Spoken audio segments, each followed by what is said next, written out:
Hello everyone and welcome to our channel. And today I'll be reading a multi-character listener by me. So let's get into it. Cyno.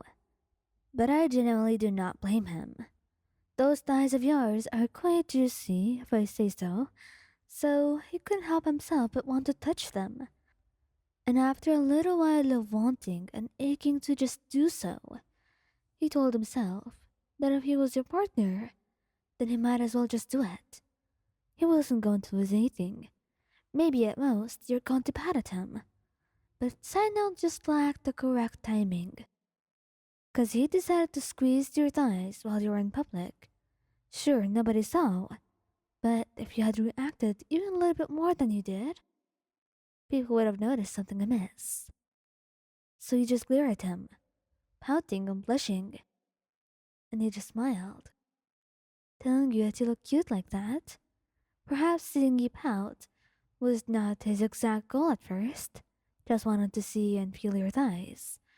But after that happened, he's quite sure that's more of a bonus. Seeing you pout was quite nice, because of how adorable you looked like, so he kind of does not regret it at all. And even if you wanted to, you wouldn't be able to make him.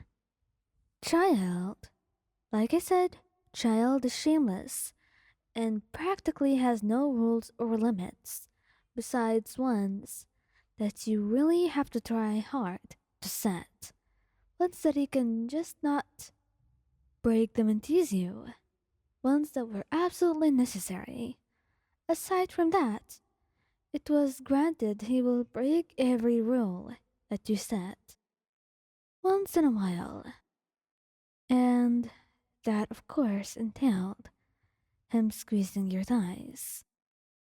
Yes, you told him not to be so intimate with you in public, and he didn't care at all, because you sat next to him in a meeting.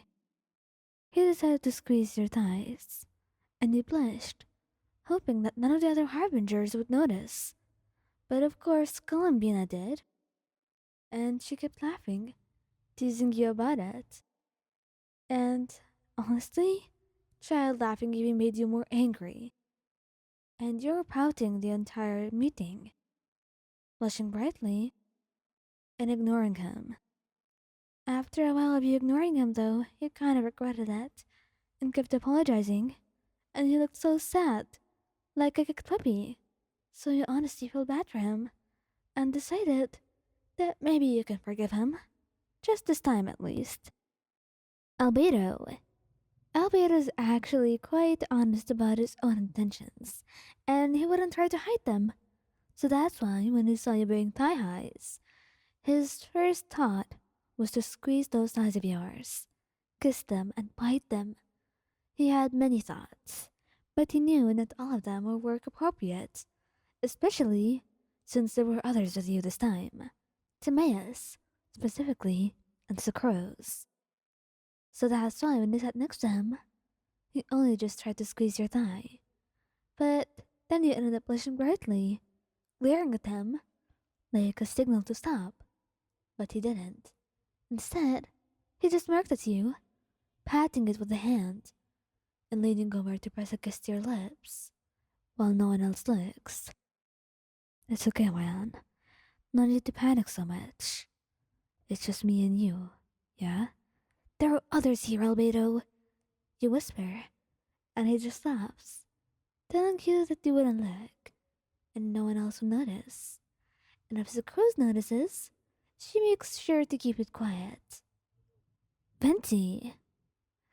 Oh, Venti. He has zero control whatsoever. There was no way that anyone could control Venti or make him listen. So you were quite desperate with this for a good reason too. But it seemed like all hopes were going to be lost anyway. Because he would do what he wanted. And what he wanted right now was to squeeze your thigh while in a bar, drunk to bits.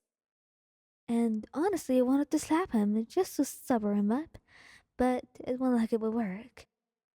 You just stare at him with a stern look, hoping that will spike some sense into him. but it did nothing but make him want to kiss you even more. Telling you look so adorable and cute when you're mad. That's not what you wanted to hear. So you just shove him away, letting him fall on his ass. And if he does pout and glare at you for the rest of the way for making him look like an idiot, you don't actually acknowledge it, laughing at him and telling him that's what he gets for drinking himself silly. And honestly, I'd say it was well deserved. Scaramouche. Scaramouche only did this because he didn't notice there was someone else in the room. But he was going to be falsely confident. Yeah, he likes pretending that he's so confident and he's not shy or exploding on the inside. He just loves to give you that feeling of him being utterly indestructible when he totally wasn't. Anyway, what I will say about it though is that he's incredibly glad to have those eyes, just to squeeze at them, and also to be a pillow for him at night. So when he gave them a little squeeze, he didn't realize that one of his underlings had came in. And that's when he gave them a death glare. While you blushed, quiet, and hoping that it just passes on safely. Thankfully nothing happens to the poor guy. And you're just left with Scaramouche, kissing you, and telling you he'll make sure a mistake like that doesn't happen again. And of course he doesn't stop. No, not before leaving a soft kiss on your thigh. Just right where a thigh highs ended. He just loved you and thought you looked gorgeous. And he would be a shitty boyfriend not to appreciate it, right? Tighnari. Tighnari knew not to do this in front of people, but I'll tell you what. He was a little bit drunk. Just a little. But combined with the fact that he was a lightweight, just one glass was enough to make him a little bit more than tipsy, and his reasoning skills were not that good. So that's why, right in front of everyone at the restaurant, he bent down just to give your thigh a little squeeze and put a soft kiss to it, telling you that you look really gorgeous tonight. His arms wrapped around you, and that's when you knew he has drunk a little bit too much and really needed to head home. And, of course, the bartender waved you goodbye as you carried Tighnari home, hoping that no one else remembers this, not even him, because he'd be really embarrassed.